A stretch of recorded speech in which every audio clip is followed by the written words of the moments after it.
जय हिंद दोस्तों, मैं नवीन शर्मा आप सभी का स्वागत करता हूं। आशा करता हूं आप सब एकदम अच्छे हैं, एकदम बेहतरीन हैं। एक बार सारे प्यारे दोस्त बताएंगे आप सब कैसे हैं। उम्मीद करेंगे एकदम अच्छे होंगे, एकदम शानदार होंगे, एकदम जबरदस्त होंगे। और साथ ही हम लोग कल शुरू कर चुके थे हिंदी साहित्य को, जिसकी क्लास 1 हम पढ़ चुके हैं। एक बार प्लीज थम्स अप करके मुझे बताएंगे कि आपको पिछली चीजें जो साथी पहले से पढ़ रहे हैं, जिन्होंने मेरे द्वारा हिंदी साहित्य को पहले पढ़ा हुआ है, प्लीज आप अपने पिछले नोट्स को खोलकर बैठिए। और जब मैं जिन चीज़ों को बोल रहा हूँ तो उनको बहुत ध्यान से एक बार उधर देखना है और एक बार मेरी बात को सुनने के बाद देखना है, ठीक है। दूसरा, जो साथी नए हैं और हिंदी साहित्य को पहली बार पढ़ रहे हैं, आपको साथी हर रोज रिवीजन करके आना होगा। ये मेरी आप लोगों से एक रिक्वेस्ट है, एक प्रार्थना है कि तभी आप हिंदी साहित्य पर एक पकड़ बना पाएं, ठीक है। तो आज की क्लास को कंटिन्यू करते हैं। और कल मैंने आपको बताया था साथी कि कैसे हम लोगों ने बात की थी कि वैदिक संस्कृत से हम लोगों ने किसका, वैदिक संस्कृत से जन्मी है भाई साहब आपका हिंदी। ये हमने क्रम जाना था सारा। वैदिक संस्कृत से लौकिक संस्कृत, पाली, प्राकृत, आपका अपभ्रंश से अपभट्ट होते हुए अवहट्ट के बाद में फिर हिंदी का जन्म। ये हम जान चुके थे। आज हम बात करते हैं आपका अपभ्रंश से हिंदी की यात्रा, या अपभ्रंश से हिंदी की यात्रा कैसे तय हुई। याद है ना अपभ्रंश? अपभ्रंश मुझे बताइए जरा साथी, कौन सी, मैं आपको पूरा ही बता देता हूँ। हमने, आप बताइए कि जब मैंने आपसे बात की मध्यकालीन आर्य भाषा की, आप कल के नोट्स देख सकते हैं। मध्यकालीन आर्य भाषा में जो तीसरा वर्गीकरण था, वो साथी किसका था तीसरा वर्गीकरण? वो था जी हमारा किसका, अपभ्रंश का। जिसमें मैंने आपको 8 स्वर बताए और यूपीएसआई में पूछा गया अपभ्रंश भाषा में कितने स्वर होते हैं। तो ये अपभ्रंश की जब साथी हम बात करते हैं आप लोगों से, अपभ्रंश कितने होते हैं? अपभ्रंश प्रमुख रूप से आपका पहला होता है सौरसैनी अपभ्रंश। नोट्स बनाएंगे फिर मैं बताऊंगा आपको प्रश्न कैसे पूछा जाएगा। सौरसैनी अपभ्रंश, सौरसैनी अपभ्रंश। सौरसैनी अपभ्रंश के बाद में आता है आपका अर्धमागधी अपभ्रंश। अर्धमागधी, जिसमें आपका महावीर स्वामी ने अपने शुरुआती शुरुआती उपदेश दिए थे, अर्धमागधी, ठीक है। और अर्धमागधी के बाद में साथी आपका आता है मागधी, मागधी अपभ्रंश। मागधी अपभ्रंश तीसरा वर्गीकरण है इसका। चौथा साथी आपका आता है पैसाची, पैसाची, जिसको हम टक बोलते हैं। पैसाची अर्थात टक अपभ्रंश।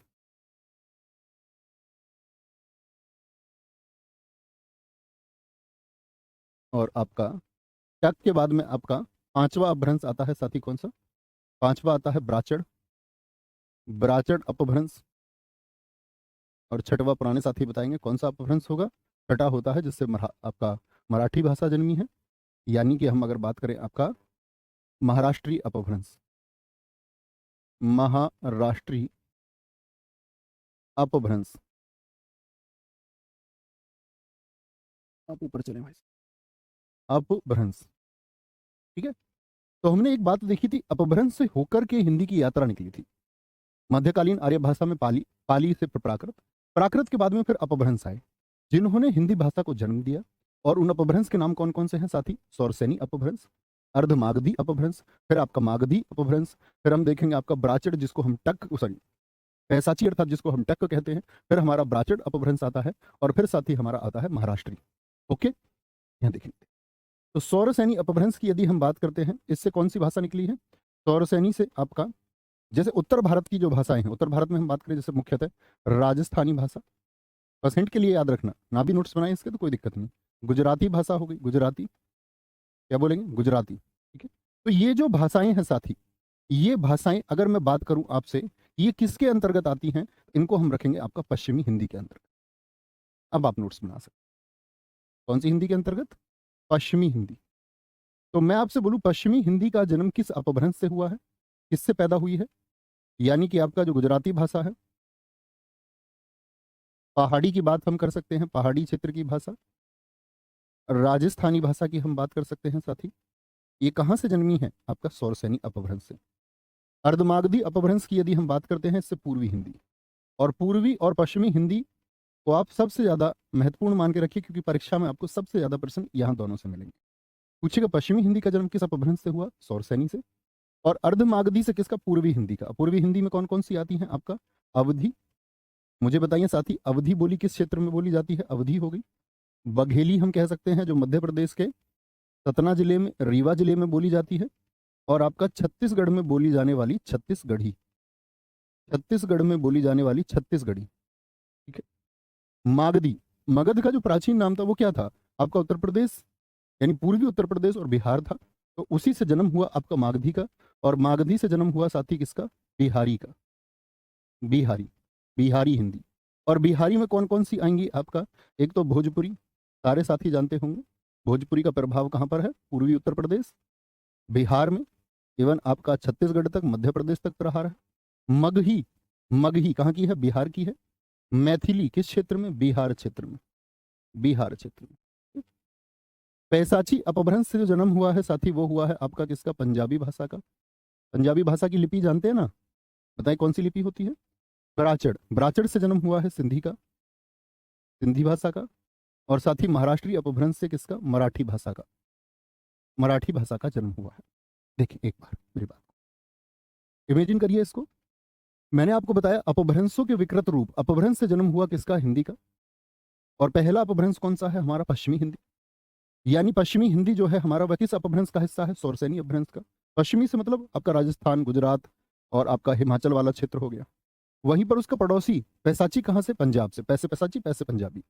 आधे मागधी, अर्ध मागधी, आधे मगध, यानी मगध के आधे, आधे का मतलब बीच, बीच भाग में। अवध यानी अयोध्या वाला क्षेत्र हो गया आपका। जैसे आपका अगर बात करूं बघेली, ये एमपी आपका मध्य प्रदेश में बोली जाती है, लेकिन प्रयागराज में भी इसका प्रभाव है, ठीक है, उत्तर प्रदेश में। छत्तीसगढ़ी हो गई। मागधी से क्या? बिहारी भाषा है। कोई दिक्कत इस बात में? बहुत सारे साथियों ने लिखा जी पंजाबी की अपनी लिपि गुरुमुखी है। बहुत सारा, वेरी गुड। इस बात का अगर तुमको ज्ञान है तो अच्छी बात है। हर भाषा का लिखने का एक तरीका होता है साथी, और उसकी अपनी एक लिपि होती है। जैसे हिंदी भाषा की लिपि कौन सी है? देवनागरी लिपि। क्या बोलोगे? देवनागरी लिपि। इसी प्रकार से पंजाबी की गुरुमुखी है। उर्दू की कौन सी होती है आपका? अरबी फारसी में लिखी जाती है। अंग्रेजी को रोमन में लिखा जाता है, ठीक है। यहाँ तक की बात मैं बताई साथी, कोई दिक्कत किसी को, कोई परेशानी? तो यहाँ से बनने वाला प्रश्न आपका साहित्य का पहला प्रश्न होगा, जो आपकी परीक्षा में जरूर पूछा जाएगा। वो किसी से भी पूछा जा सकता है। पूछ लेगा बघेली किस हिंदी का भाग है? बिहारी हिंदी, पूर्वी हिंदी, पश्चिमी हिंदी, या फिर आपका सिंधी का? तो आप कहेंगे पूर्वी हिंदी। लेकिन पूछ ले बघेली किस अपभ्रंश का हिस्सा है, तो क्या बोलेंगे? अर्धमागधी। साथी कभी गलती ना करें, ठीक है। आगे बढ़ेंगे जी अगली बात को अपनी को। अब आता है हिंदी भाषा में जो ये आपके सामने लिखी हुई है, इसी से बोली भी हम कहते हैं। बोली क्या बोलेंगे? हम लिख सकते हैं सारे अपभ्रंश को ही क्रम से। जैसे आपका हमने पढ़ा पश्चिमी हिंदी, यहां पर एक शब्द आया था पश्चिमी हिंदी, इसको समझते हैं। सौरसैनी अपभ्रंश, पश्चिमी हिंदी। अब आपको बताना है मुझे कि ये किस अपभ्रंश में आता है, पश्चिमी हिंदी। तो यहां पर मित्र हमको एक बात समझनी होगी। पश्चिमी हिंदी क्या बोलेंगे?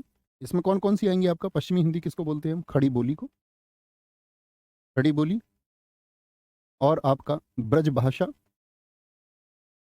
सोचना ब्रज भाषा कहाँ बोली जाती होगी, सोचने का प्रयास करना। ब्रज भाषा, बांगरू, बांगरू, बांगरू। और बांगरू के बाद में साथी आपका बुंदेली, बुंदेली। और साथ ही आपका कन्नौजी। अच्छा ये बताइए लगभग किस प्रदेश की ओर इशारा कर रही हैं? किस प्रदेश की तरफ ये इशारा करती है? पश्चिमी हिंदी की अगर हमने बात की, सौरसैनी अपभ्रंश, तो पश्चिमी हिंदी में मैं जो ये लिख रहा हूं, हिंदी तो भैया मुझे समझ में आता है कि भाषा है। ये क्या लिख दिया मैंने? ये 5 मैंने लिखी हैं साथी बोली। अगर मैं बात करूं हिंदुस्तान की बोलियों को जो वर्गीकृत किया जाता है, तो 18 बोलियों में वर्गीकृत किया जाता है। कितनी बोली? आपसे कुल बोली की संख्या पूछेगा तो क्या कहेंगे? 18। बोले सारे साथी, कुल बोली कितनी कहेंगे? 18। 18 बोलियों को हम वर्गीकृत कर रहे हैं, जिसमें से पश्चिमी हिंदी के अंतर्गत कितनी बोलियां आती हैं? तो आप कहेंगे भैया खड़ी बोली। खड़ी बोली कहां पर बोली जाती है? खड़ी बोली। अगर मैं खड़ी बोली की बात करूं तो आप कहेंगे खड़ी बोली का मतलब होता है भैया, इसी को हम क्या बोलते हैं? हिंदुस्तानी बोली, हिंदुस्तानी बोली। कौरवों के समय से प्रचलित कौरवी, इसको हम कहते हैं कौरवी, कौरवी। आप लोग क्षेत्र बताने का प्रयास करेंगे कि कहां पर बोली जाती होगी खड़ी बोली। हिंदुस्तानी होगी, कौरवी बोलते हैं, इसी को हम क्या बोलेंगे? सरहिंदी, सरहिंदी, सरहिंदी भी कहते हैं, सरहिंदी भी कहते हैं। और इसका जो क्षेत्र होगा साथी, वो होगा आपका एनसीआर। एनसीआर समझते होंगे, जो हमारी राजधानी है दिल्ली साथी। क्या बोलेंगे? जो हमारी राजधानी है साथी दिल्ली, आप क्या बोलोगे? जो दिल्ली के पास वाला क्षेत्र है उसको बोलते हैं एनसीआर, जिसमें राजस्थान के कुछ जिले, उत्तर प्रदेश, हरियाणा के कुछ जिले शामिल हैं। नेशनल कैपिटल रीजन, राष्ट्रीय राजधानी क्षेत्र। तो जैसे हम बात करें आपका इधर मेरठ, जो साथी होंगे हमारे वेस्ट यूपी से, बिजनौर, अगर हम बात करें आपसे गाजियाबाद, गौतम बुद्ध नगर, ऐसे ही फिर हरियाणा की बात करें हम पानीपत, सोनीपत, यहाँ इस क्षेत्र में, ऐसा नहीं कि सिर्फ एनसीआर, उसके आसपास के और भी क्षेत्र में, वेस्ट यूपी हम बिल्कुल जाएंगे तो एकदम खड़ी बोली मिलेगी। तो क्या बोलेंगे, इसको हम कह सकते हैं आपका कि ये आपका राष्ट्रीय राजधानी क्षेत्र है। ब्रजभाषा साथी बताइए, जिसको हम अंतर्वेदी के नाम से जानते हैं, इसका क्षेत्र क्या होगा, इसको याद रख लेना। इसको साथी अंतर्वेदी भी कहते हैं। किस बोली को अंतर्वेदी भी कहते हैं, अंतर्वेदी भी कहते हैं। और साथी क्षेत्र क्या होगा इसका, उत्तर प्रदेश का कौन सा भाग, मथुरा, एटा और उसके आसपास के जिले, मथुरा, एटा, अलीगढ़ बोल सकते हैं। बांगरू की अगर हम बात करते हैं साथी, बांगरू कहां पर बोली जाएगी, ये हरियाणा वाले क्षेत्र में, इसी को हम बोलते हैं हरियाणवी, बांगरू को हरियाणवी भी कहते हैं, हरियाणवी भी कहते हैं। और क्षेत्र कौन सा होगा, हरियाणा। हरियाणा की साथी बात करें आपसे, कौन सा क्षेत्र हरियाणा का, कौन सा क्षेत्र होगा, तो हम कहेंगे रोहतक। रोहतक आपका, रोहतक के साथ में साथी और कौन हो सकता है आपका, हिसार, ठीक है। सोनीपत से आगे, यानी अब चंडीगढ़ की तरफ चलेंगे, ठीक है। सोनीपत ना भी लिखें तो कोई दिक्कत नहीं है। आगे की तरफ जींद लिख सकते हैं, जींद क्षेत्र, जींद क्षेत्र हो सकता है आपका, जींद। बुंदेली की अगर हम बात करें तो नाम से ही पता चलता, बुंदेलखंड, बुंदेलखंड क्षेत्र में, क्षेत्र तो लिख दें भैया, कौन कौन सा क्षेत्र हो जाएगा इसका, बोले झांसी के आसपास के जिले, झांसी के आसपास के जिले, आसपास के जिले, हमीरपुर हो सकता है, जालौन हो सकता है, ठीक है। और कन्नौजी कहां पर बोली जाएगी भैया, कन्नौज में बोली जाएगी, कान्याकुब्ज में, जिसका पुराना नाम क्या था कन्नौज का, कान्याकुब्ज, कन्नौज उत्तर प्रदेश। तो ये तो हम समझे कि पश्चिमी हिंदी में ये बोली आती हैं जिनका ये क्षेत्र है, तो बात ठीक है। लेकिन भैया बोली से मतलब क्या है, देखो भाई, भाषा का व्यापक क्षेत्र होता है। जैसे पूरे उत्तर प्रदेश में मैं कहूं तो लगभग कौन सी भाषा बोली जाती है, उत्तर प्रदेश में आप क्या कहेंगे साथी, आप कहेंगे मुख्यतः हिंदी।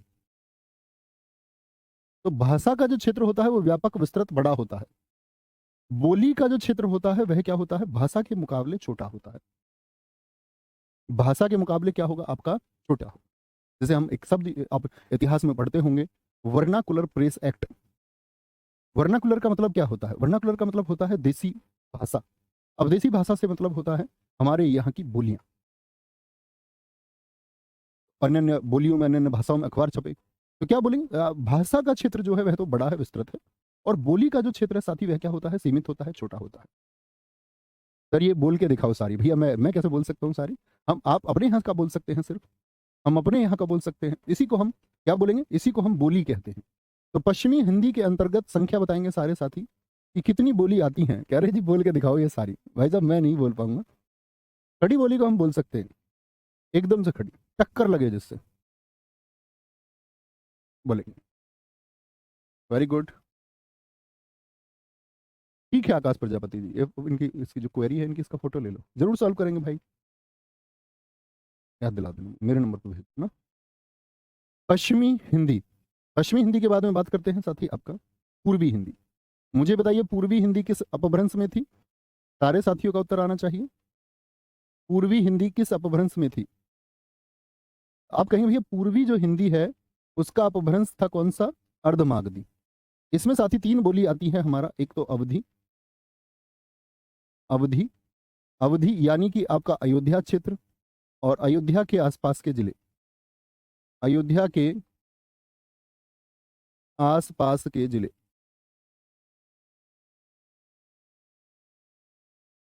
ठीक है, अवधि हो गया। बघेली, बघेली अभी मैंने बोला मध्य प्रदेश, यूपी तक भी प्रभाव है, मध्य प्रदेश का सतना जिला है। रीवा डिस्ट्रिक्ट है मध्य प्रदेश का। होशंगाबाद है, होशंगाबाद इसके लिए जाने जाते हैं आपका, बघेली के लिए, बघेली। और तीसरी बोली साथी इसमें आती है आपका छत्तीसगढ़ी, जो कहां पर बोली जाएगी, छत्तीसगढ़ में, छत्तीसगढ़ में बोली जाती है। तो पूर्वी हिंदी किसका हो गया? अर्धमागधी अपभ्रंश का। ऐसे ही मैंने एक बोला राजस्थानी। राजस्थानी साथी किसके अंतर्गत हमने बात की थी? सौरसैनी अपभ्रंश के अंतर्गत भैया हमने बात की थी, राजस्थानी की, पश्चिमी हिंदी की, गुजराती की। तो राजस्थानी में जो बोली आती है उसमें एक तो जयपुरी आती है, जयपुरी, जयपुर क्षेत्र में बोली जाएगी। एक मेवाती जो हरियाणा और राजस्थान के क्षेत्र में बोली जाती है। एक है मालवी जिसका मध्य प्रदेश तक प्रभाव है। और एक है आपका मारवाड़ी। मारवाड़ी, मारवाड़ी मीन्स जोधपुर बीकानेर, जोधपुर बीकानेर। ठीक है। मालवी कहां पर है? राजस्थान से लेकर, राजस्थान से लेकर साथ ही मध्य प्रदेश तक इसका प्रभाव है, मध्य प्रदेश तक। मेवात क्षेत्र बात करते हैं साथ ही आपका हरियाणा और राजस्थान की सीमा पर, राजस्थान की सीमा पर ये इसका क्षेत्र है। जयपुरी आप जानते ही हैं, जयपुर क्षेत्र, जयपुर के आसपास के जिले, जयपुर और जयपुर आसपास से मतलब वहां पर तो है ही, उसके साथ ही जो नेबर डिस्ट्रिक्ट हैं, जो पड़ोसी हैं। राजस्थानी में कितनी हुई साथी आपका बोले? राजस्थानी में हम कहेंगे भैया 4 हुई। तो अब तक बोली कितने पढ़ ली हमने? पश्चिमी हिंदी में कितनी? 5 बोली। पूर्वी हिंदी में 3 बोली। और साथ ही राजस्थानी में कितनी बोली? 4 बोली। फिर आते हैं हम पहाड़ी। मुझे बताइए पहाड़ी को हमने किस में रखा था आपका? तो आप कहेंगे पहाड़ी भैया हमने रखा था आपका सौरसैनी अपभ्रंश में। इसमें भी साथी कितनी आती हैं? 3 आती हैं। कौन कौन सी? गढ़वाली दून क्षेत्र में बोली जाती है। गढ़वाली कहां पर? दून क्षेत्र। दून क्षेत्र कौन सा आपका? उत्तराखंड का, उत्तराखंड। कुमाऊनी नैनीताल अल्मोड़ा जिले में। कुमाऊनी कहां पर बोली जाती है? नैनीताल, नैनीताल और अल्मोड़ा, नैनीताल और आपका अल्मोड़ा जिला उत्तराखंड। एक होती है साथी आपकी पश्चिमी पहाड़ी, पश्चिमी पहाड़ी। पश्चिमी पहाड़ी क्या है? एक बोली है। और ये कहां पर बोली जाती है? कुल्लू मनाली क्षेत्र में। क्या बोलोगे? कुल्लू मनाली क्षेत्र जो है आपका बड़ा प्रसिद्ध है। कुल्लू और मनाली यहां पर क्या बोली जाती है? पहाड़ी बोली जाती है। तो ये 3 क्या है? बोली है, ये उनका क्षेत्र हो गया। पहाड़ी के बाद में साथी आता है हमारा बिहारी। बिहारी को मैंने किस अपभ्रंश में आपको बताया था साथी? तो आप कहेंगे बिहारी को हमने भैया जाना था आपका मागधी अपभ्रंश में। कौन सा अपभ्रंश था? मागधी। इसमें कौन कौन सी आती हैं 3 आपका? एक तो मगही, मगही, मगही बोली कहां पर बोली जाती है? पटना के आसपास के जिले, पटना के आसपास, यानी पटना में और पटना के आसपास के जिलों में भी। मगही के बाद में भोजपुरी, भोजपुरी का बड़ा क्षेत्र है। भोजपुरी की अगर हम बात करें आपका पूर्वी उत्तर प्रदेश, गोरखपुर से लेकर के जौनपुर, मिर्जापुर, हम मिर्जापुर का कंट्रोल लेने आए हैं। पूर्वी उत्तर प्रदेश से पश्चिमी बिहार, ये मुख्यतः क्षेत्र है। पूर्वी उत्तर प्रदेश से पश्चिमी बिहार, भोजपुरी का। ठीक है। मैथिली, मैथिली किसका हिस्सा है साथी? बिहारी का, मागधी का। तो कहां पर? मुंगेर के आसपास के जिले, मुंगेर के आसपास इसको बोला जाता है। किसके पास? मुंगेर के आसपास। तो एक बार गिनती करिए आप। सर शेड्यूल में 8 PM शो हो रही थी क्लास। भाई 8 PM आज तक हुई है क्या? गलत शेड्यूल कर दी होगी, रियली सॉरी। उनकी तरफ से हम सॉरी बोलते हैं, कोई दिक्कत। तो हमने बात करी 18 बोलियों की। आप देखोगे कई लेखक कई बोलियों को अन्य अन्य नाम से जानते हैं। ठीक है। उनके बारे में हम जिक्र करते रहेंगे, कोई दिक्कत नहीं है, आराम से आता रहेगा जिक्र सबका। यहां पर एक बात समझो, बिहारी में कितनी हो गई आपका? 3। क्या बोलोगे? बिहारी में मगही, भोजपुरी और मैथिली। किस अपभ्रंश का साथी हिस्सा थी मुझे बताएं? मागधी अपभ्रंश, मागधी अपभ्रंश का। यानी मागधी किस अपभ्रंश से जन्म हुआ? मागधी अपभ्रंश से। पहाड़ी में साथी कितनी बोली हुई आपका? 3। और पहाड़ी किससे जन्मी है? पहाड़ी साथी किससे जन्मी है? इसमें क्या हो गई? 3 बोली हो गई। पहाड़ी आप कहेंगे भैया ये भी आपका सौरसेनी अपभ्रंश से जन्मी है। सौरसेनी अपभ्रंश से। 3 हो गई आपका। कौन सी 3 हुई? गढ़वाली, कुमायूनी और पश्चिमी पहाड़ी। राजस्थानी साथी किसमें हमने पढ़ा था? सौरसेनी अपभ्रंश में ही। कितने हुए? 4 हुए। कौन कौन से? जयपुरी, मेवाती, मालवी और मारवाड़ी। एक कह रहा है कि जहां मुंगेर, जहां पर तमंचा मिलता है और नहीं मिलता कहीं। अपने कानपुर की गन फैक्ट्री भूल रहे हो? आएंगे भाई, कट्टे तमंचे की बात नहीं करनी है। कट्टे तमंचे वाले तुमको पकड़ने हैं, धारा 25 का प्रयोग करके उनको फिर अंदर पहुंचाना है। अब तो चेंज हो जाएगी। पर पूर्वी हिंदी क्या बोलोगे? अवधी, बघेली, छत्तीसगढ़ी। इसमें कितनी? 3। पूर्वी हिंदी भी किसमें? सौरसैनी अपभ्रंश में। और साथ ही आपका पश्चिमी हिंदी में कितनी? सबसे ज्यादा पूछी जाती है। बांगरू किसका भाग है? बांगरू बोली किसके अंतर्गत आती है? तो लिख देगा पश्चिमी हिंदी, पूर्वी हिंदी। ये कितने नाम आए? एक पश्चिमी हिंदी, एक पूर्वी हिंदी, एक आपका साथी पहाड़ी, ठीक है, एक राजस्थानी और एक आपका बिहारी। तो ये कुल जो 5 हमने लिखे, जिनके अंतर्गत 8 बोलियां हमने लिखी साथी, तो इन 5 को क्या कहेंगे? कौन बताए? ये कहां से आ गया भाई? भोजपुरी का ओ है ये कैसे उठ गया? क्या बोलेंगे जी? तो कहने का मतलब है, अब हम एक नोट बना के लिखेंगे। लिखना साथी। 18 बोलियों को 18 बोलियों को 5 उपभाषा समूह के अंतर्गत रखा जाता है। 5 उपभाषा समूह। अब समझिए, राजस्थानी पश्चिमी हिंदी क्या है? ये उपभाषा। भाषा तो हिंदी है, भाषा तो हिंदी है। तो क्या बोलेंगे? आपका 18 बोलियों को 5 उपभाषा समूह में रखा जाता है। रखा जाता है। अब आपका कोई क्वेश्चन है तो आप इससे रिलेटेड पूछ सकते हैं, कोई डाउट हो तो बताएंगे एक बार। सारे साथी एक बार बोलेंगे। भोजपुरी में नवीन भैया का हाल बा ठीक बा ना? बहुत शानदार, बहुत गजब, ये सही है। आगे आगे बोलेंगे भैया। किसी का कोई क्वेश्चन हो? एक दोस्त का बहुत अच्छा प्रश्न आया है, आप भी सुनेंगे। उन्होंने कहा है कि जो पहाड़ी जो है उसको तो खस अपभ्रंश में रखा जाता है। खस अपभ्रंश की अगर हम साथ बात करते हैं तो वह किशोरी प्रसाद वाजपेयी जी ने जब अपने व्याकरण के बाद में हिंदी साहित्य लिखने का प्रयास किया तो उनके अनुसार पैदा हुआ। दरअसल में उनकी बात को लोगों ने नकार दिया गया क्योंकि वह एक अच्छे वैयाकरण थे लेकिन अच्छे साहित्यकार नहीं थे।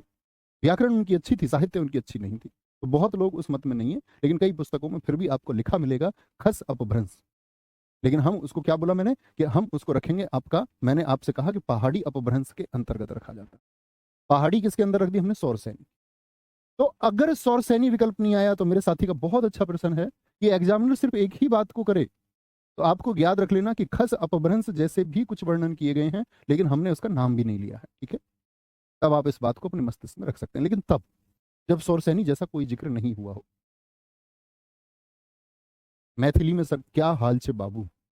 चलो कोई नहीं, आगे आएंगे, कोई दिक्कत? सर एक ढूंढाड़ी नाम भी तो आता है साथ ही। ढूंढाड़ी जो बोली होती है वह बड़ी मतलब सीमित है आपका राजस्थान में। तो जयपुरी जो है आपका, जिसको हम जयपुरी कहते हैं, तो जयपुर के आसपास के क्षेत्र में ही ढूंढाड़ी देखने को मिलती है। इस बात को भी आप अपने कॉपी पे कहीं मार्क करके लिख सकते हैं कि ढूंढाड़ी बोली कहाँ पर? आपका ढूंढाड़ी। ये देखिए, हूँ ढाणी कहाँ पर आपका? आप कहेंगे भैया वह है हमारा, कहाँ पर बोली जाती है? आपका उत्तर होना चाहिए जयपुर के आसपास के क्षेत्र में, जहां पर हमने जयपुरी को लिखा। सर ब्रज बरेली में भी, हाँ जी बोली जाएगी, क्यों नहीं बोली जाएगी? बिल्कुल बोली जाएगी। आगे आइए, कोई दिक्कत, कोई परेशानी? सचिन जी क्लास पर ध्यान लगाएंगे। सर मुझे आपसे बात, इस तरह की बातें कोई नहीं करेगा, प्लीज प्लीज। आगे आइए। सर खरोष्ठी और ब्राह्मी लिपि के बारे में बता दो। अभी बात करेंगे लिपि के साथ ही, गुस्सा मत। गुस्सा क्यों करूंगा भाई मैं? अभी हम बात करेंगे लिपियों की, अभी हम बात करेंगे। तो बात को समझे कि भाषा का, अब हमने बोला कि हम पढ़ रहे थे अपभ्रंश। अपभ्रंश का मतलब क्या हुआ? अपभ्रंश का मतलब हुआ साथी कि हमारे कहने का मतलब है कि किसी एक चीज का रूप बिगड़ा। हिंदी थी, हिंदी के बाद में कौन कौन सी? हिंदी के बाद की पहले तो आप कहेंगे आदि जननी जो संस्कृत है, उससे हिंदी के बहुत सारे शब्द पैदा हुए और वो पैदा होने की तरफ अग्रसर थे, लेकिन बीच में एक रोकथाम लग गई पाली प्राकृत की वजह से। लेकिन पाली प्राकृत का जब बहुत पतन हुआ, बहुत कम हुई वे भाषाएं भारत में प्रयोग की दृष्टि से, तो पुनः जब हिंदी भाषा अपने जन्म की ओर जागी, उसी को हम बोलते हैं अपभ्रंश। यानी कि आप उसको कह सकते हैं एक पुनर्जीवन मिलना हिंदी को, ठीक है? आगे आगे, कोई परेशानी? यहाँ तक की बात में किसी भी साथी को कोई दिक्कत, भाई प्लीज जो मैं लिख रहा हूँ उस पर बहुत ध्यान से उसको पढ़ना है। ऐसे नहीं कि जी किसी गुरुजी ने ये लिखवा दिया है, किसी किताब में ये लिखा हुआ है, वो काम मेरा है। एक बैलेंस बना के, एक बैलेंस बना के आपको ठीक करना है उसको, ठीक है।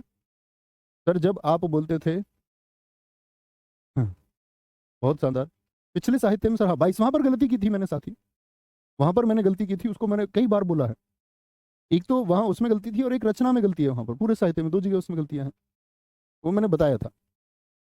सर साहित्य को ट्रिक से याद नहीं कर सकते, नहीं भाई साहब ट्रिक की चीज नहीं यार, तुम ग्रेजुएट दोस्त, ग्रेजुएट बच्चे हो, स्नातक हो, तुम ट्रिक की बात करते हो। स्टैटिक जी के थोड़ी है कि ट्रिक बना लेंगे।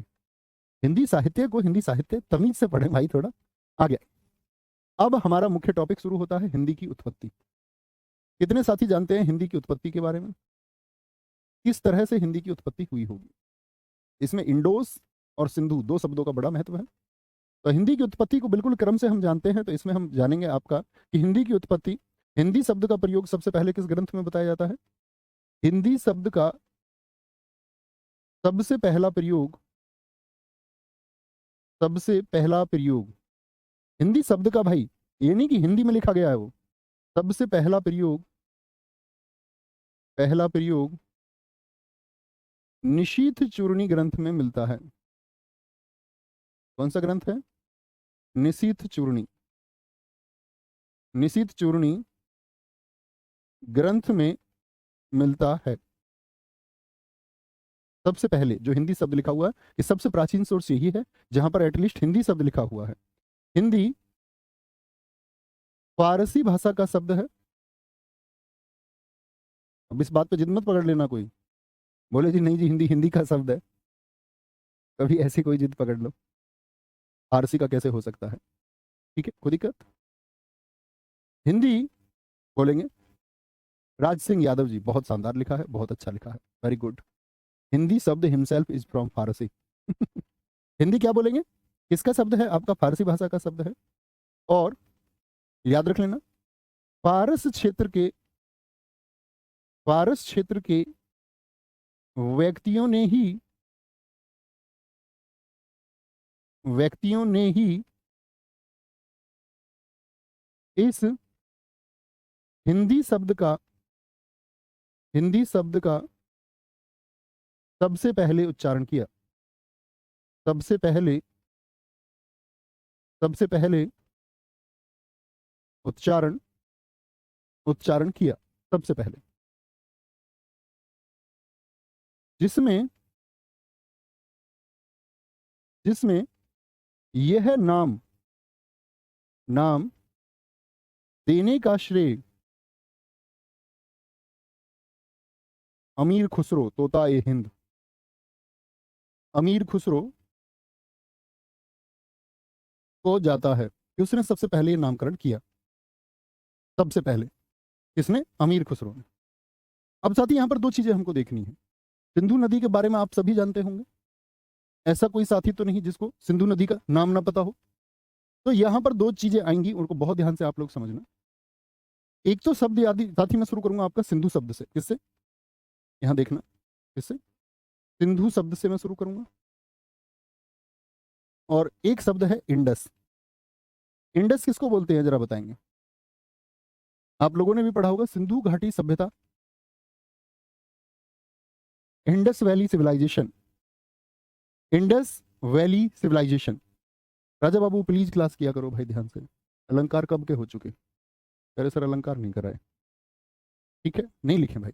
तो देखो सिंधु एक क्या है, ये नदी है। और भारत में क्या स्थिति है इसकी अगर हम बात करें, तो आप कहेंगे भारत में इस क्षेत्र में बहती है जी, पाकिस्तान में।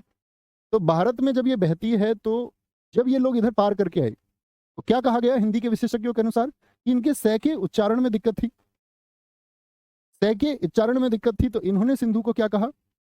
फारसी के लोगों ने, किसकी बात कर रहे हैं? फारसी लोगों, फारसी लोगों ने क्या क्या बोला? सिंधु को इन्होंने कहा हिंदू, क्या बोल दिया? हिंदू, ठीक है। सिंधुओं को क्या बोल दिया इन्होंने? हिंदू।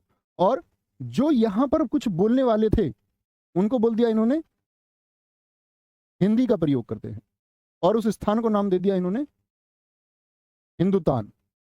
हिंदुस्तान नहीं कहा, नहीं तो सह कहने में फिर दिक्कत आती, तो हिंदुस्तान कहा दिया। नहीं तो फिर बोले सैको अगर आपका है बोलते थे तो हिंदुस्तान बोलना चाहिए था फिर तो, या आपका भैया सैको है कह रहे तो हिंदू आपका क्या बोलोगे, हिंदू हतान बोलना चाहिए, हिंदुस्तान कहा। आप बोल भी सकते हैं, थोड़ा सोच सकते हैं, हिंदुस्तान की कसम। इंडस जो शब्द था ये ग्रीक लोग थे, क्योंकि भारत में साथ ही यूरोपियन भी आए, आक्रमणकारी भी आए, सबसे पहले ईरानी आए, फिर यूरोपियंस आए, फिर आपका हिंद यवन शासक भारत में आक्रमण करने आए, शक आए, पहलव आए, कुषाण आए, तो भारत पर ग्रीक लोग भी आए, यूनानी लोग भी आए। अब ये इंडस को क्या कहते हैं, ये कहते हैं इंडस, और वहां पर जो बोलने वाले लोग थे उनको इन्होंने कह दिया, रहने वाले लोगों को इंडोस, और इंडोस से क्या बनाया इन्होंने, इंडिया शब्द बनाया, इंडिया। ये ग्रीक लोगों की उत्पत्ति है। तो जो ये शब्द हैं हिंदी वाले, हिंदुस्तान वाले और इंडिया वाले, ये किसने बनाए हैं बताएंगे आपका। तो आप कहेंगे भैया इंडस से जन्मा है आपका इंडिया, इसको जन्म दिया अंग्रेजों ने, ग्रीक लोगों ने, यूरोपियंस ने। और हिंदुस्तान या हिंदी को जो जन्म दिया, हिंदी, हिंदू, हिंदुस्तान, इसको जन्म किसने दिया आपका, तो आप कहेंगे भैया फारसी लोग। तो ये क्रम साथी कभी आप लोगों को भूलना नहीं है, चाहे मैं सिंधु के सापेक्ष बात करूं या आपसे साथी मैं किसकी बात करूं, इंडस की बात करूं, इंडस की, ठीक है, कभी नहीं। अच्छा जी, अगर मैं बात करता हूं हिंदी भाषा की लिपि कौन सी है, हिंदी भाषा की लिपि कौन सी है साथी, देवनागरी। एक हमारे साथी ने भी पूछा था खरोष्ठी, हिंदी भाषा की लिपि देवनागरी है। देवनागरी तो समझते होंगे ना साथी, जो आप लोग पढ़ते हैं कै खे गे घे अंगा, तो कै लिखना आपको किसने सिखाया, कै लिखना आपको किसने सिखाया, आप कहेंगे क्या लिखना भैया हमको सिखाया है किसने, देवनागरी लिपि ने, कि कै का रूप ऐसा होता है। ओके, तो इसी प्रकार से हम बात करते हैं, याद रख लेना, भारत में लिपियों को 3 वर्गों में बांटा गया है। भारत में लिपियों को 3 वर्गों में बांटा गया है, 3 वर्गों में बांटा गया है। लिपि का मतलब क्या होता है, एक बार मैं आपसे जानना चाहूंगा, लिपियों को बांटा गया तो लिपि का मतलब क्या होता है, तो सारे साथियों को पता होना चाहिए। लिपि का मतलब होता है, लिपि का अर्थ होता है साथी, किसी भाषा का, किसी भाषा का, किसी भाषा का लिखने का तरीका, एक वैज्ञानिक तरीका, ऐसा नहीं कि कैसा भी लिख दो, लिखने का तरीका, लिखने का एक तरीका होता है, एक नियम होता है, ऐसे नहीं कि कुछ भी कर लें। भैया हिंदी को हमको तो लिखना हमारी मम्मी ने सिखाया, मी टू मेरे भाई, मुझे आज भी याद है। और सबसे अच्छी बात यह है कि मुझे अपने बचपन की बहुत सारी चीज़ें याद हैं। जब मैं लोगों से बात करता हूँ तो वो ये कहते हैं कि मैं अपने बचपन की बहुत सारी चीज़ें भूल चुका हूँ, मतलब इक्का दुक्का चीज़ें याद है, लेकिन मुझे अपना बहुत सारा बचपन याद है, एज इट इज़, मतलब पिक्चर के साथ में बोलते हैं। तो मुझे आज भी याद है कि मुझे जो लिखना सिखाया, मेरी मम्मी ने मुझे रेनॉल्ड के पेन से लिखना सिखाया, और रेनॉल्ड के लाल पेन से लिखना सिखाया, और खाने वाली जो कॉपी आती है उसमें लिखना सिखाया। और ऐसे हमारे घर में पीछे अंगीठी थी और सामने चूल्हा था, छत पर ऐसे खुले में, किचन विचन नहीं थी कुछ भी। गांव में मतलब होती होती है लोगों के किचन विचन, हमारे नहीं थी। मतलब उसमें क्या है आपका कि उसमें बीच में बैठ के पटरे पे, मुझे अब भी याद है, बहुत अच्छे से याद है, और हर रोज उन्होंने शाम को लिखना सिखाया मुझे उस टाइम पे जब वो काम करने बैठती थी वहाँ। भारत में लिपियों को 3 वर्गों में बांटा गया है, ठीक है, 3 वर्ग कौन कौन से हैं साथी, यानी किसी भी लिखने का तरीका भारत में जो है वो 3 वर्गों में बांटा गया है। और 3 वर्ग साथी कौन कौन से हैं, एक है आपका सिंधु लिपि, सिंधु लिपि, ठीक है, और सिंधु लिपि से मतलब क्या है आपका, जो साथी हमारी हड़प्पा लिपि है, हड़प्पा लिपि, हड़प्पा लिपि से क्या मतलब है, जो भाव चित्रात्मक है, कैसी है साथी, भाव चित्रात्मक। मैंने आपको सिंधु घाटी सभ्यता जब पढ़ाई तो मैंने आपको एक बात बताई थी, क्या सिंधु घाटी सभ्यता की लिपि को पढ़ा गया है, हाँ या ना, बोलेंगे भाई, बोलेंगे, कोई दिक्कत, राजू कुमार जी सर मेरी मॉम पढ़ी नहीं है, कोई दिक्कत नहीं है भाई साथी, उनको नहीं मिले होंगे अवसर पढ़ने के, आप गौरवान्वित कर सकते हैं, ठीक है, होता है कई बार। कई जगह पे मतलब हमारे नाना ये थे कि उन्होंने पढ़ाया तो अच्छी बात है, हमारी मम्मी को, हमारी मम्मी पढ़ी हुई है, मतलब आर्मी स्कूल से पढ़ी हुई है वो। क्या बोलेंगे, सिंधु लिपि, हड़प्पा लिपि, और लिपि कौन सी है, भाव चित्रात्मक है, भाव चित्रात्मक, ठीक है। दूसरा, अगर दूसरे की बात करते हैं साथी हम, सिंधु लिपि की, दूसरी है खरोष्ठी लिपि, खरोष्ठी लिपि, उससे कोई फर्क नहीं पड़ता घर में कोई पढ़ा है नहीं पढ़ा है, आप मेहनत करके आगे बढ़ सकते हैं कितना भी। बस ये हमें वो माहौल मिला, हमारे पिताजी भी पोस्ट ग्रेजुएट थे तब, बड़ी बात थी। क्या बोलेंगे? खरोष्टी लिपि ये लिखी जाती है दाएं से बाएं। भाई हिंदी कैसे लिखते हैं आप? हिंदी लिखते देखो, ये तो पढ़ी नहीं गई, क्या दाएं और बाएं तो क्या पता चलेगा? कुछ साइन है इसमें, भाव है। ये दाएं से बाएं, दाएं से बाएं कौन सी लिखी जाती है? अरबी फारसी भी लिखी जाती है। इसी को हम बोलते हैं खरोष्टी लिपि को गांधारी लिपि। तो गांधार क्षेत्र मैंने महाजनपद पढ़ाते समय आपको बताया था इतिहास में, गांधारी लिपि भी कहते हैं। और गांधार क्षेत्र साथी कहाँ था बताएंगे? जब 16 महाजनपदों की हम बात करते थे कि हिंदुस्तान 16 महाजनपदों में बटा हुआ था, तो उन 16 महाजनपदों की साथी जब हम बात करते थे, 2 महाजनपद ऐसे थे जो वर्तमान भारत की स्थिति से बाहर थे। एक तो कंबोज और एक कौन सा आपका गांधार, जहाँ की गांधारी थी महाभारत में, जहाँ पर तक्षशिला विश्वविद्यालय था। आज का वर्तमान पाकिस्तान का रावंडी, आपका रावंडी की बोल रहा हूँ, रावलपिंडी जिला है। और अफगानिस्तान का कुछ क्षेत्र, यहाँ पर ही अफगानिस्तान की सीमाएं भारत से लगती 106 किलोमीटर। तो क्या बोलेंगे? गांधारी लिपि ये कहाँ पर है, इसका प्रभाव? भाई सिंधु लिपि तो सिंधु नदी के आसपास हो गई, पढ़ी ही नहीं गई, जो सिंधु घाटी वाला क्षेत्र है। और इसकी अगर हम बात करते हैं, ये अफगानिस्तान से लेकर के मध्य एशिया तक, अफगानिस्तान से इसका जो क्षेत्र है से मध्य एशिया, यानी भैया खरोष्टी लिपि जो है दाएं से बाएं भी लिखी जाती है। इसीलिए तो इसका प्रभाव किस पर है? उर्दू पर है। और इसी लिपि से जन्मी है आपकी अरबी और फारसी, अरबी और फारसी। और अरबी और फारसी से जन्म हुआ किसका? उर्दू का। तो वो किसका? एक खरोष्टी लिपि का एक भाग है, खरोष्टी लिपि का एक भाग है। ठीक है, कोई दिक्कत कोई परेशानी? खरोष्टी लिपि के बाद में अगर हम बात करते हैं साथी, आपका तीसरी लिपि जो हमारी हिंदी जिस पर लिखी जाती है, देवनागरी लिपि। देवनागरी लिपि, ये 3 लिपियां भारत में हैं। अब तो हालांकि अंग्रेजी भी है, रोमन लिपि भी है, लेकिन वो भारत का वर्गीकरण नहीं है। देवनागरी लिपि याद रखेंगे। यहां पर हम क्या बोलेंगे? डॉक्टर द्वारिका प्रसाद, डॉक्टर द्वारिका प्रसाद प्रसाद सक्सेना के अनुसार, हिंदी के एक लेखक हुए हैं डॉक्टर द्वारिका प्रसाद सक्सेना के अनुसार, अनुसार क्या कहते हैं कि देवनागरी लिपि का सर्वप्रथम प्रयोग, लिपि का सर्वप्रथम जो प्रयोग हुआ, देवनागरी लिपि का सर्वप्रथम प्रयोग जयभट्ट के शिलालेख में हुआ। जयभट्ट एक राजा थे गुजरात के, जयभट्ट के शिलालेख, यानी उन्होंने जो अपने आदेश दिए तो देवनागरी भाषा का प्रयोग करके लिखवाया, जयभट्ट के शिलालेख में हुआ। द्वारिका प्रसाद सक्सेना इस बात को कहते हैं, लेकिन बहुत सारे लोग इस बात को मानते नहीं। वो कहते हैं कि देवनागरी लिपि जो है वो आपका गुप्त वंश के दौरान ही, क्योंकि इसका समय बताया इन्होंने, इसका समय इन्होंने बताया आपका अगर कहें तो 7वीं से 8वीं शताब्दी, 7वीं से 8वीं, दोबारा लिखते, 7वीं से 8वीं शताब्दी के मध्य थी, ये बताया जो समय है। लेकिन गुप्त वंश आप जानते हैं भारत में कब था? तो गुप्त वंश तो काफी प्राचीन है। अगर हम बोले वो 4वीं शताब्दी का वंश है, चंद्रगुप्त मौर्य 319 AD में गद्दी पर बैठा। तो चंद्रगुप्त मौर्य की अगर हम, सॉरी चंद्रगुप्त मौर्य बोल दिया मैंने, चंद्रगुप्त प्रथम। मौर्य वंश तो बहुत प्राचीन है साथी, ठीक है। मौर्य वंश में तो अगर हम बात करें आपका तो 322 BC आएगा, 298 पर बिंदुसार। मौर्य वंश तो बहुत पुराना हो गया। गुप्त वंश में चंद्रगुप्त प्रथम आपका 4वीं शताब्दी में 319 AD में बैठा। तो गुप्तों में आपको एक बात देखने को मिलती है कि जो चंद्रगुप्त द्वितीय था, जो 380 AD में गद्दी पर बैठा, यानी 4वीं शताब्दी के अंत की तरफ, उसको देव नाम से जाना जाता था, देव नाम से वो प्रचलित था। और उसकी राजधानी पाटलिपुत्र को उस समय नागरी कहा जाता था, यानी नगरों में प्रचलित होने की वजह से कुछ लेखक ये मानते हैं कि उसका नाम देवनागरी पड़ा। तो वो सबसे पहले कहते हैं कि 4वीं से 5वीं शताब्दी में गुप्त वंश के दौरान फली फूली। इसीलिए कई जगह पर आपको हिंदी भाषा का अवसर भी कहा जाता है गुप्त वंश को।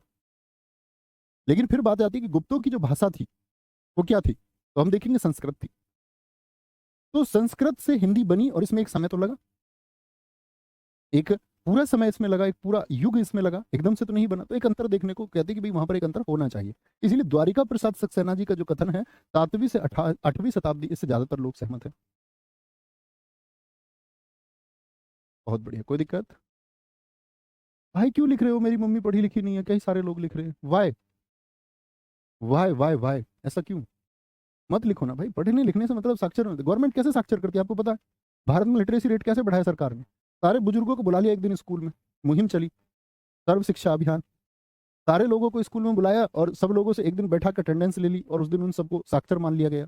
बोर्ड पे उसने लिखा ऐसे कि भैया ए बना दो सब, आज ए बना दो सब, जो नहीं आज तक जानते थे उन्होंने बना दिया और वो उस दिन से साक्षर की कैटेगरी में आ गए, उनकी गिनती होगी साक्षर में। ऐसी साक्षरता का भी कोई फायदा नहीं है। ऐसे पढ़ने लिखने का अगर कोई पढ़ा लिखा नहीं है तो साथ ही बात होती है डिसीजन मेकिंग की। कई बार आप देखेंगे जो लोग पढ़े हुए नहीं है तब भी उनके डिसीजन अच्छे होंगे, बहुत अच्छे डिसीजन होते हैं, कोई दिक्कत। तो सिंधु लिपि, हड़प्पा लिपि, भावचित्रात्मक लिपि, खरोष्ठी दाएं से बाएं, ऐसी दाएं से बाएं उल्टी, हम तो बाएं से दाएं लिखते हैं ऐसे। ऐसे तो डॉक्टर द्वारिका द्वारिका प्रसाद नहीं, ये द्वारका प्रसाद, नाम में यही लिखा रहता है ज्यादातर। तो द्वारिका नहीं होता है, क्या होता है? द्वारका। डॉक्टर द्वारका प्रसाद, लेखन में मेरा नंबर कट जाता है। डॉक्टर द्वारका प्रसाद, कोई दिक्कत? ठीक है, कोई दिक्कत, कोई परेशानी? तो लिपि की बात क्लियर है भैया। तो मैं आपसे पूछूं कि देवनागरी लिपि का प्रयोग किस शताब्दी में हुआ तो आप कह देंगे आसानी से, कोई दिक्कत तो नहीं। आगे बढ़ेंगे। फिर आते हैं हम हिंदी साहित्य की ओर, यानी कि हिंदी साहित्य में क्या बोलेंगे, आपका देवनागरी लिपि का प्रयोग किया। फिर एक आप लोग हेडिंग बनाएंगे, देवनागरी लिपि में सुधार। देवनागरी लिपि में सुधार किस तरह हुए? देवनागरी लिपि में सुधार कैसे? हमेशा एक सुधार की गुंजाइश होती है हर किसी में, मुझ में हमेशा होगी, आप में हमेशा होगी, हर भाषा में, हर जगह एक सुधार की आवश्यकता होती है। ठीक है, तो देवनागरी लिपि में सुधार क्या हुआ, याद रखेंगे। बाल गंगाधर तिलक जी ने अपने पत्र, नोट करना, बाल गंगाधर तिलक जी ने, पुराने छात्रों का रिवीजन हो रहा है भाई या नहीं? अच्छे से हो रहा होगा। तिलक ने कई बार हम पढ़ चुके हैं, 20 बार हम पढ़ चुके हैं इसको, वो बहुत बेनिफिशियल है, बार बार याद आता है। ठीक है, बाल गंगाधर तिलक ने अपने पत्र केसरी के लिए, किसके लिए? केसरी के लिए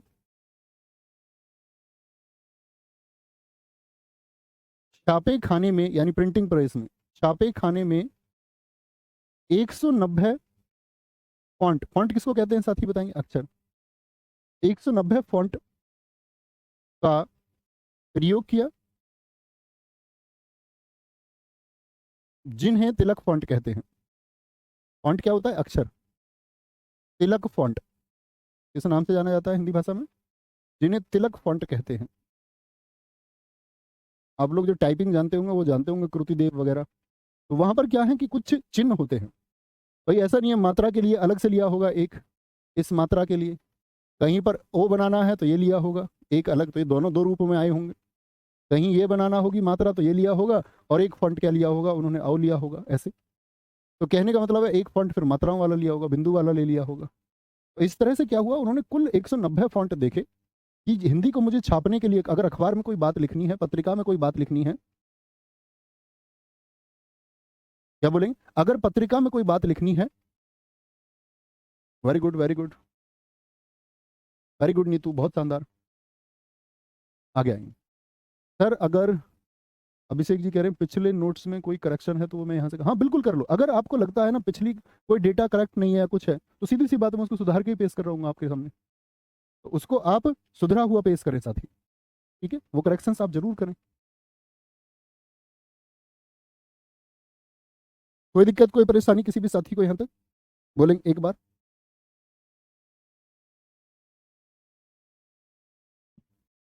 कोई दिक्कत इस बात में? तो क्या बोलेंगे, बाल गंगाधर तिलक ने अपने पत्र केसरी के लिए छापे खाने में कितने 190 फॉन्ट का प्रयोग किया, जिन्हें तिलक फॉन्ट हम कहते हैं। एक साथी का बहुत अच्छा प्रश्न है भैया, ब्राह्मी लिपि कहाँ गई? आशीष कुमार जी, मैं आपको बता देता हूँ साथी। देखो हिंदी में हम जो पढ़ते हैं ना देवनागरी लिपि में सुधार की बात, मैं आपको बताता कि देवनागरी लिपि जो है आपका, इस देवनागरी लिपि के अगर हम पीछे जाएं तो देवनागरी लिपि जो जन्मी है आपका, ये किससे जन्मी है? आप लिख सकते हैं इस बात को कहीं किनारे पर, आशीष भाई लिखना, देवनागरी लिपि का जन्म, यानी मुख्य रूट जो है देवनागरी की भी, वो ब्राह्मी लिपि ही है। देवनागरी का जन्म, देवनागरी का जो जन्म हुआ है वो कौन सी लिपि से हुआ है? ब्राह्मी लिपि से हुआ है। बहुत अच्छा आशीष जी ने याद दिलाया यहाँ पर, ब्राह्मी लिपि से हुआ है, ब्राह्मी लिपि से हुआ है। और यहां से मुझे याद आया यूपीएसआई में क्वेश्चन भी पूछा गया, आप जो प्रीवियस ईयर देखेंगे तो एक अच्छा अच्छा प्रश्न आपको देखने को मिलेगा, उसको मैं बता देता हूँ आपको। किनारे पर नोट्स बनाना भाई, थोड़ी सी जगह मुझे चाहिए होगी यहाँ पर। देवनागरी का जन्म जो हुआ है वो किससे हुआ है? ब्राह्मी लिपि से हुआ है। और याद रख लेना, ब्राह्मी लिपि की दो शैलियां हैं। ब्राह्मी लिपि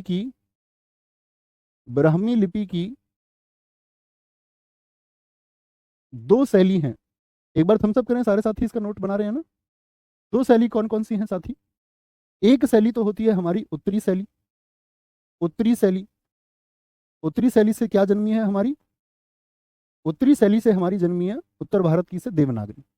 तो हमने यहां से शुरू किया था उसको, क्योंकि हमको हिंदी का जन्म पढ़ना था, इसीलिए हम कहां से शुरू कर रहे थे? यहां से। अब उसके पीछे का रूट मैप मैं आपको बता रहा हूं। उत्तरी शैली, एक शैली होती है साथी हमारी दक्षिणी शैली। कौन सी शैली होती है? दक्षिणी शैली। तो ब्राह्मी लिपि की कितनी शैली है? एक दक्षिणी स्टाइल है, एक उत्तरी स्टाइल है। दक्षिणी स्टाइल में साथी आपसे प्रश्न पूछा गया था यहां से, तुलु। तुलु क्या बोलोगे आप कि तुलु कहां पर बोली जाती है?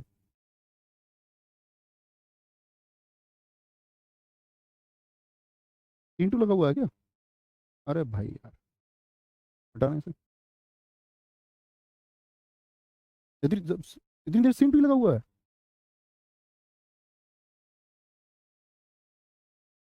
बोलेंगे तो क्या बोलेंगे? ब्राह्मी लिपि की साथी दो शैली है।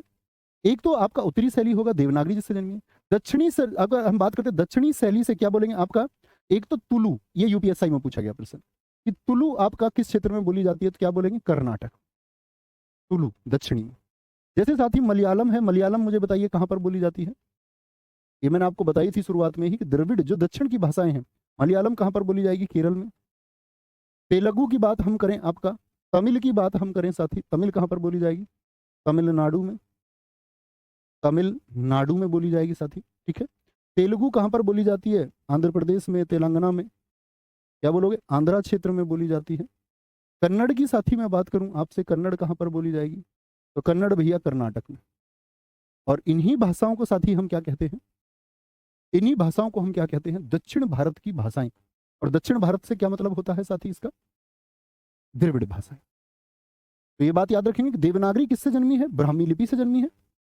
अगर हम बिल्कुल पीछे जाएं उसके विस्तार, और दो शैली आती है उसमें, तो उत्तरी शैली से तो देवनागरी लिपि जिसके बारे में हम पढ़ ही रहे हैं, और एक आपका दक्षिण भारत, क्योंकि हिंदी का पार्ट नहीं है, लेकिन हमको देखना एक शाखा किसकी है? द्रविड़ भाषा की भी है। कोई दिक्कत, कोई परेशानी? सर आप दिखाई नहीं दे रहे थे, पेन दिख रहा था चलता हुआ। हाँ वो सीन टू लग गया भाई, इन्होंने सीन टू लगा दिया।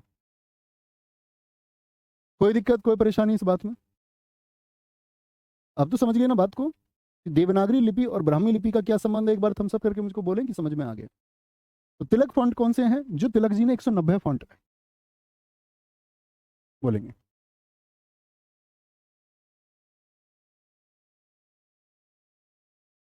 सर कल के कई क्वेश्चन ऐसे थे जो आपने पढ़ाई, क्वेश्चन बताना चाहता हूँ, प्लीज सुन भी लो। अरे भाई सचिन कुमार, क्या पढ़ाया क्या नहीं पढ़ाया वो भूल जाओ। क्या जो मैं पढ़ा रहा हूँ उसको पढ़ते रहो बस। वो छोड़िए, हिंदी साहित्य में मैं ना जाने क्या क्या आपको नहीं पढ़ाऊंगा, ये मैं आपको पहले बता देता हूँ। हिंदी साहित्य अगर हम, एक तो आप यूपीएससी के लिए हिंदी साहित्य पढ़ें, तो सीधी सी बात है कि हम आपका 10 दिन 12 दिन नहीं पढ़ सकते, हमको वर्षों पढ़ना पड़ेगा उसको, एटलीस्ट 8 से 9 महीने। यूपीएसआई की परीक्षा देने जा रहे हैं, इसका मतलब है बेसिक साहित्य, और बेसिक साहित्य की समझ आपको होनी चाहिए। अगर आप सोचे कि कुछ छूट गया है तो बिल्कुल छूटेगा भाई, उसका वादा मैं आपसे कर भी नहीं सकता कि मैं आपको संपूर्ण साहित्य पढ़ा दूंगा, नहीं। यूपीएसआई के लिए संपूर्ण साहित्य मैं आपको पढ़ा दूंगा। पिछले वाले नोट्स देखिए, पिछले वाले यूपीएसआई के प्रश्न देखिए साथी, आप एक बात का चुनाव करोगे कि जो कहीं नहीं था वो हमारे साहित्य के नोट्स में, ठीक है। आगे आएंगे, कोई दिक्कत, कोई परेशानी? तो फोकस करना है उस पर, और यहीं से हम कल पढ़ेंगे आगे। तो इतना बस रिवाइज करते रहिए जितना मैं आपको पढ़ा रहा हूँ। ये नहीं कि आपके पास शायद कोई साहित्य की पुस्तक हो सकती है, आपके पास साहित्य के कोई नोट्स हो सकते हैं, लेकिन भाई मैं आपको वो नोट्स पढ़ाने या वो पुस्तक पढ़ाने नहीं आया, आपके यूपीएसआई के लिए क्या जरूरी है वो मैं आपको पढ़ा पाऊंगा साथी, ठीक है। तो ख्याल रखिए अपना। जय हिंद, जय भारत, नमस्ते, मिलते हैं कल, थैंक यू।